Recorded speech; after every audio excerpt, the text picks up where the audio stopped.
Wesh les BG, c'est votre Garaktak. En référence à McFly et Carlito qui ont sorti leur vidéo Anecdote 2, on va demander des anecdotes de honte de nos Lyonnais. Let's go. Donc aujourd'hui on est avec Valentin, Ibrahima, Kenneth. Original, ça vient de Bretagne j'imagine. c'est ça. Je suis incroyable. Alors moi, Marcel. Ok. Jean-Jacques. Pas vrai, là, ils me connaissent. Bien sûr on te connaît. Voilà. Rachid. Tu te balades à Lyon, tu tombes sur qui? Moi ou le maire écolo? Qui est en vélo tout le temps lui? Aurais-tu une anecdote de honte à nous raconter aujourd'hui?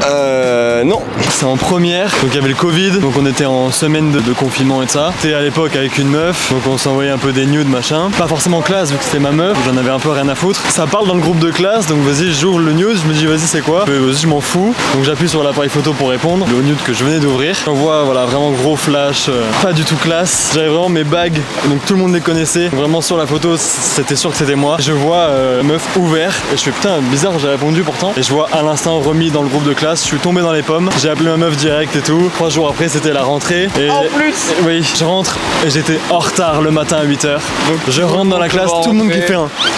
Et à la récré des meufs que je connaissais pas. Ouais c'est toi qui as envoyé ta bille dans le groupe de classe? Ouais. Ça s'est terminé comme ça. Ouais et... Le mec mais... C'était un peu marrant. Au début un peu honteux mais un peu marrant. Un peu marrant. Aurais-tu une anecdote de honte à nous raconter? Ouais. T'as un pote à moi. Bon, on faisait une soirée au Chupitos juste à côté. Ça se passait super bien et tout. J'avais invité, c'était pour mon anniv. En fait, il a chopé la meuf avec qui je voulais me faire la soirée. Au final, bah voilà, la soirée se passe, machin et tout. Et il boit plus que moi, plus que toute l'équipe réunie. Bah vient le moment où on part tous. Ouais. Il rentre chez lui, il ramène la meuf. Il s'endort. Non. Bah là. Il était très chaud, très machin, il a soulevé et Parce qu'il a trop vu. Ouais. J'ai un doute, mais est-ce que ton collègue, ça serait pas ce mec-là? Non.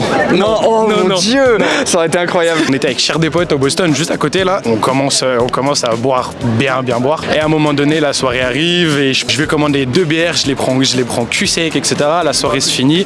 Je rentre chez moi, je m'endors n'importe comment, tout habillé, tout. Putain, le lendemain, je me réveille. Attends, je suis sur mon lit, il est trempé. Je me dis, oh, c'est bon, j'ai dû m'endormir avec une bouteille d'eau ni quoi que ce soit.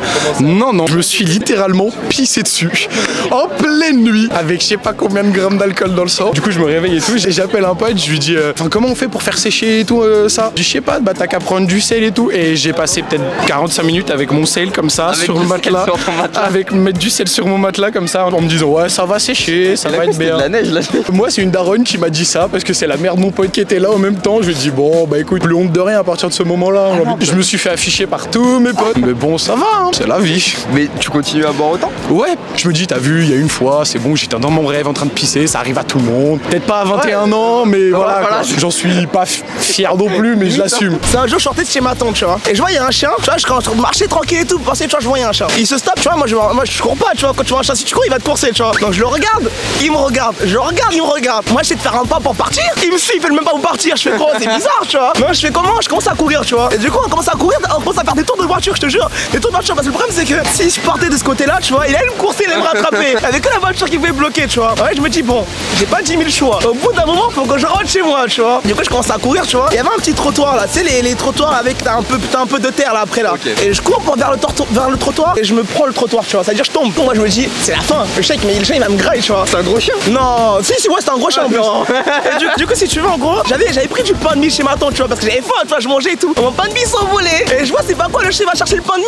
Putain, je me relève, je regarde le chien, je fais, ouais, je sais pas comment on va me dire que t'as affamé, je vais lancer directement le pain de mie. Et du coup, je commence à me tailler, mais tu sais, je me taille en regardant le chien comme as, tu vois. Et le pire, c'est qu'après, c'est pas une semaine après, j'apprends qu'en fait, ce chien-là, c'était le chien d'un poteau à moi que moi je voyais souvent, tu vois. Moi, j'étais choqué, j'ai dit, ouais, j'ai dit quoi, tu m'as pas reconnu ou quoi? Il m'a raquette mon pain de mie. Ça fait longtemps, on s'est pas vu, tu vois. Non. Tout ça pour un pain de mie, j'étais choqué, tu vois. J'étais non. Ouais, j'étais projet autour du son. Mon réseau, c'est Swipe and Fly sur Instagram. Swipe-N-Fly. Moi c'est une honte, genre j'en ai encore honte. J'étais au ski, j'étais assez petit, mais pas trop, j'étais au collège, tu vois. Je skiais avec mes cousins dans la station chez nous. D'ailleurs du coup si la personne voit ça, bon, on va se faire enculer. Et à l'époque on était en snow, sur les remontées mécaniques on faisait des boules de neige et on les serrait et ça devenait presque des boules de glace, tu vois. Okay. Avec mon cousin on aimait bien les jeter sur les gens. À un moment un yeuve qui passe comme mec, chasse-neige, crâne chaud. Mon cousin il fait comme ça, très fort dans le crâne du mec, il se mange un poteau, il tombe raide comme ça, et il bouge plus. Je sais pas si on l'a tué, je sais pas si on a... Ah mais du coup ouais, puisque vous étiez en train de descendre. Non, nous on montait, et lui Ah, vous descendait. montez? Grosse boule de neige, prends un poteau juste derrière, poteau en fer, genre bam bam, tombe raide, pas de nouvelles. Ouais, j'ai encore honte de ça. Gars, m'insultez pas. Le mec, il a peut-être tué quelqu'un au pif, comme ça. Ah, j'étais petit, on était cons. Par rapport à l'ex de mon petit frère, qui de temps en temps ça peut arriver à certaines personnes, mais t'as un besoin, bah t'as pas le temps de sortir du lit. Tu le fais sur le lit, mais t'envoies un snap. À ton copain. Ouais, c'est pas mal, non? C'est bien. C'est certains goûts, c'est pas les miens. Pas le... Ton petit frère, il a fait quoi? Ah, il est plus allé dans sa chambre pendant 2 semaines quand il allait chez elle. Merci. Quelle heure tu chies sur le lit de ton copain? Eh bah non, mais oui, mais non. Enfin, ouais, non, ça arrive pas. Ça n'arrive pas. jamais. Je suis désolé, ça n'arrive jamais. Non, ouais, c'est l'histoire qui ressort souvent au repas de famille.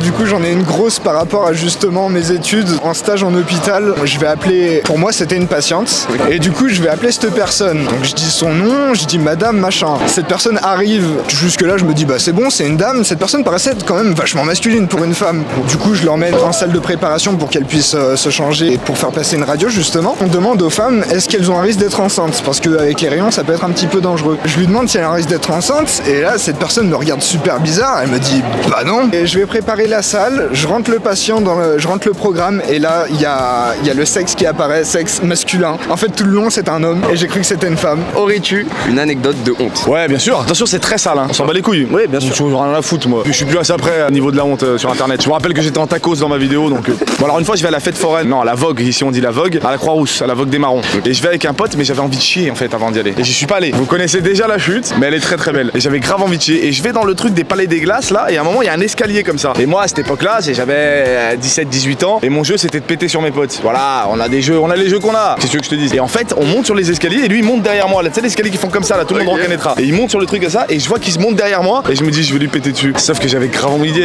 Et là, j'étais en short blanc. J'ai fait. Ça a fait ta. Et là, le short cuit. Et alors, je suis sorti de la Vogue comme ça. J'étais comme ça. J'ai fait bon. Et il m'a ramené chez moi parce qu'il était en voiture. Et il m'a dit, oh, assis-toi pas sur le siège. Et j'étais comme ça tout le long dans la voiture. Et je suis rentré, changé de slip, évidemment. Écoutez, ça arrive à tout le monde de chier dessus. C'est pas la première fois. Faites pas les mythos. Tout le monde un jour a fait un paix foireux. Voilà, ça arrive. Bah, moi, je le raconte. J'en ai rien à foutre. Parce que je suis franc. On en a eu un il y a pas longtemps. Voilà. Fait fort aussi. Voilà. T'inquiète. Parce que d'habitude, tu fais le mytho. T'es pas en blanc. Ça se voit pas. Donc tu fais. Non, mais tranquille, les gars. J'étais en blanc. J'étais en blanc sur mon Fête pote. foraine. Il était en voiture, il y avait tout, il y avait tout. Merci beaucoup en tout cas, tu régales. Ciao les gars. Salut. Bon mes BG, j'espère que ça vous a plu. N'hésitez pas à suivre Loop sur tous les réseaux. Let's go.